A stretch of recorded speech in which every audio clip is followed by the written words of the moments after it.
whole episode, I'm literally just sitting there like, what the fuck is really going on? What's up, everybody, and welcome back to my channel. As y'all saw from today's title, I am finally back with another Snowfall recap and review. So y'all, I know last week I missed my review. I apologize, y'all. I was slacking, okay? I had a lot going on last week, and I just did not take the time to get out a review for y'all. So in this week's review and recap, I will be touching on a few things from last week's episode, you know, just to tie a couple of little things in. You know what I'm saying? I ain't even gonna lie. This whole episode for me was just like...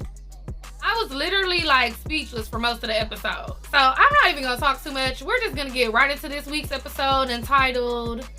Y'all, I don't even know what this episode entitled. The Iliad? Y'all, I don't know. I'm gonna just put it right here. Now let's get into it, okay? So first things first, y'all. Let's just get this out the way. Sissy and this little so-called hitman, child. Sissy about to get her ass and some trouble that she cannot get out of. So y'all, last episode we saw that Sissy came back from Cuba and we was like, what is she on? What is she up to? You ain't just appeared out of nowhere for no reason. You ain't came back because Franklin got a baby on the way. What's the real tea? Come to find out, she done hired a hitman to get rid of Teddy. So she know that Alton is dead. She wants Teddy to be unalived, okay? So at the beginning of this episode, we saw Sissy meeting with this hitman again at the same place she met with him before. She's all paranoid because she like, the waitress remembered me, blah, blah, blah. He's like, you know, we're just two friends sitting, eating, chatting, blah, blah, blah. And it's like, yeah. She better keep her eye on him because he gave her a little listening device and a pen so that she can put it in Franklin's office. And she like, I want to get Teddy, but not at the expense of betraying my son. And he was like, oh, well, you know, drug deals and CIA stuff and cartel stuff. We need to know the whole scope of what's going on. And the only way that we can know this is if you put this in your son's office. boy. Ooh, wee. So he told Sissy that she can go ahead and take the pen anyway, even if she don't want to put it in his office, and she can do with it whatever she pleases. And he was like, if we moving too fast, we can definitely put a pause on what's going on. I just know that this is obviously gonna spin the block, and this is gonna come back to haunt her. Sissy is about to, man, listen, she about to write a check her ass cannot cash. And I can't say I feel bad for her because what are you doing? What? Girl. So anyway, while Sissy got a hitman, it's been hits put out on the crew. So let's just start with the first one. Franklin started out with a meeting with Teddy, and it's a drop, and Gustavo there, and Franklin there, and then he got like some random dude there with him because Peaches was out sick. Now, y'all, I know I've been saying every episode this season that Peaches is on that shit. Peaches is supposed to be sick with a summer cold, and now all of a sudden you actually out sick, and now all this shit going on. Peaches is dirty. A crackhead op, okay? I'm sorry if he not, but I believe he is. You ain't loyal. Peaches is behind all this, and they kept making a note to be like, oh, well, Peaches out sick, and Peaches loyal, and Peaches ain't on that, and but Peaches, where Peaches at? Where Peaches? Peaches, and it's Peaches, okay? Peaches is definitely on that shit, and Peaches is setting them up. So anyway, Franklin is there with his little random guy, and Gustavo and Teddy are there to do the drop. So while they're doing the drop, they get hit, okay? It's a drive-by, niggas in a van, and it's like a full-on shootout. Like, they is not stopping. So they ended up shooting Teddy. He got shot real bad, and he just left Gustavo. He hopped in his whip and rolled off. So Franklin ended up helping Gustavo, got him in the car, and they rolled off too. Gustavo got shot, but he just got grazed. Franklin helped him, you know, get himself cleaned up, situated, and all that shit real quick. And then they were stuck walking around because Franklin's car got shot up and died. So they walking around with $3 million in cash, and they are getting pressed. So they going to look for a payphone, and some Hispanic people end up rolling up on them. Gustavo like, just run. So they get some running, hitting that shit, and it's like their adrenaline has to be running because I don't know how y'all ran all these motherfucking Mexicans. We ain't even gonna go there. So anyway, they ran, got away, and hid under somebody's house. It was like some little crawl space, and they, you know, trying to wait till the coast is clear. And then finally, you know, it's quiet. They've been there for a while. They was like, we need to go and find a phone. So they decided, for whatever reason, that both of them was gonna go together, and they were gonna actually leave the money under this crawl space in the house.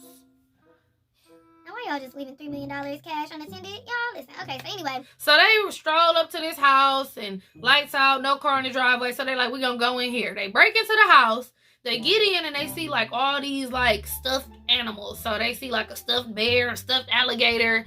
And at that point, I just knew it was some weird shit going on. And weird does not even begin to describe it. So this creepy ass white man. And motherfuckers like him is the reason why I be more scared of white folks than I do of anybody else, because you never know what they got up their sleeve. Okay, when you see a nigga running up on you in the middle of the night, it's safe to assume that you're gonna get robbed or shot. Okay, you see a Mexican running up, you're gonna get robbed or stabbed. You know what I'm saying? It's like you kind of know. With these white folks, you know, they might try to peel your toenails off and cut your eyelids off and feed them to you. Ain't no telling what these motherfuckers might be doing. So anyway, He just lurked his little ass out and tranquilized them. I already knew. I was like, oh, hell no. He about to do some bullshit. So while Franklin faded, and now he like, you're not gonna stuff me, are you? And he was like, no, you too skinny. But your friend here, I definitely stuffed that motherfucker. The white man had some, some shit going on, and he was like, I told you guys not to break in here anymore. So I guess some of the people, probably the little FAs who was running after him, they probably, done fucked with him before, and he like, yeah, fuck with me again, and I got something for y'all ass.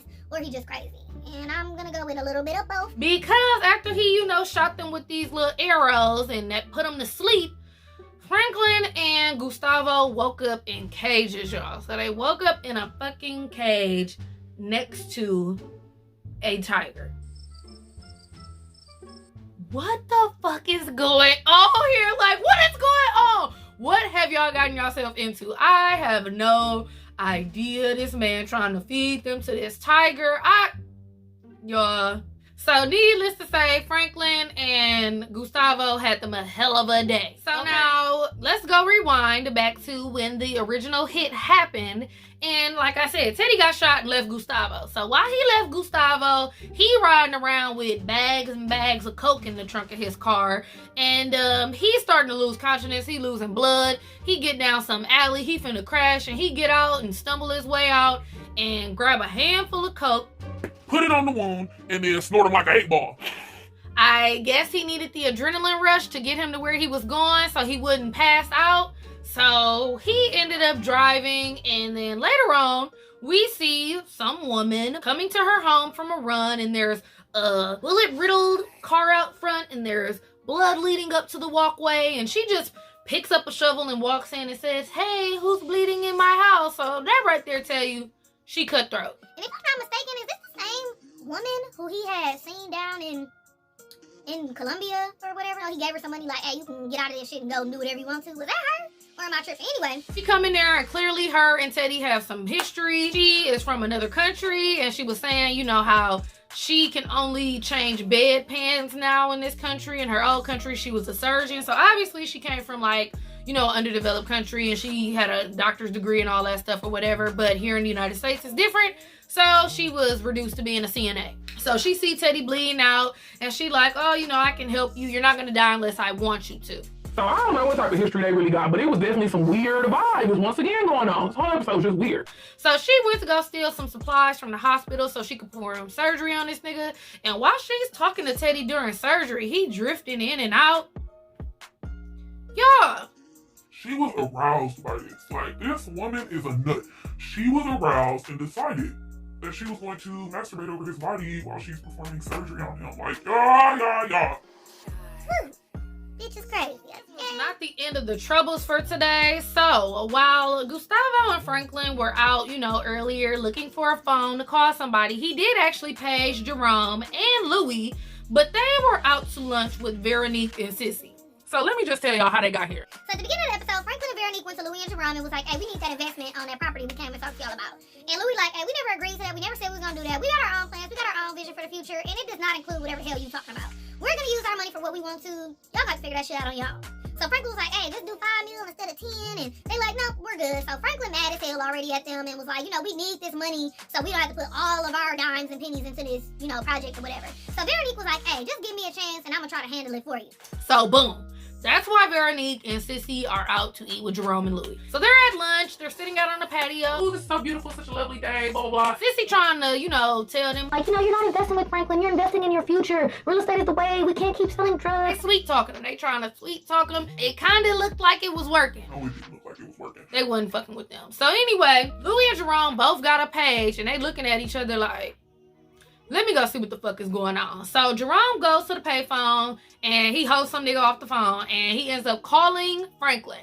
So Franklin's on the phone with him when now their hit starts happening. At the same time, them Hispanics was trying to roll up on Franklin and Gustavo, so they had to get together anyway. But the restaurant that they were sitting at got shot the fuck up. So nobody in the crew got hit, but there were innocent people shot. People were dead. It was a mess. Like, it was a real life shootout. Louie them busting back. They all, shooting back at these motherfuckers, but it went the fuck down, okay? It went down. And then they're, trying to run, get out the area. They hear police sirens, and Veronique took all the guns. So when the police eventually bust them down and was like, hey, I know who y'all niggas is. Was this a drug deal gone bad? All this type of stuff or whatever. Veronique had already took the guns and stashed them in her bag. So when one of the police officers tried to snatch her up to question her, they all like, oh my gosh, she's pregnant, leave her alone, leave her alone. And then, of course, Louie was like, hey, I'm a CI for an officer. Y'all need to call him and get him down here. So it's like, Louie is very open about the fact that she's a CI. And I do not know how this is going to play out in the greater scheme of things. Like, obviously, the crew, the people know that's close to them that she's a CI, but she just way too confident in this. And it's like, I'm not feeling it. Louie's police officer dude irritating ass ended up showing up. Him and Jerome kind of, having this little, man thing, trying to measure him bigger and shit, you know what I'm saying? So, they got into it a little bit. Louie, squashed it, but dude came and basically got them out of that shit. So, now, Louie definitely gonna have to throw him a big fish, because I done got your ass out of some bullshit. You still ain't served me up what I need. Girl. Your ass is mine. Like, he's about to have her on some bullshit. For sure. So meanwhile, the last hit that actually goes down is on Leon. So Leon knew about the other hits because he had got paged by Franklin too with the 911. So he already knew it was some shit going down, but they still hadn't heard from him. So they really don't know what's going on, but they do know that somebody is targeting them. Leon was sitting up talking to his crew and was basically telling them like, hey, you know what? We have the Second Amendment right to have guns, have weapons, all this stuff, and we need to learn how to start using these white people laws against these white people. So his crew like, boy, shut the fuck up. I thought we was going to war. Like, what is you on? Like, you know what I'm saying? And Leon like, no, we gotta be smarter about this shit. So they decide to roll out to go meet up with Javi, because if y'all remember, Leon had met up with Javi so he could get some guns because he was trying to go to war with the police.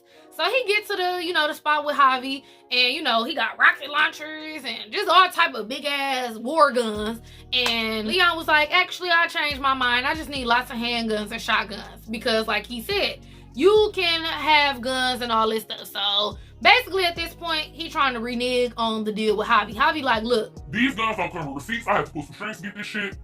I don't care what you need. This is not motherfucking Macy's. You came here asking me for something. I got it. I'm gonna need my bread, okay? Then at this point, the last hit occurs. So niggas come around the corner, start shooting, start blasting.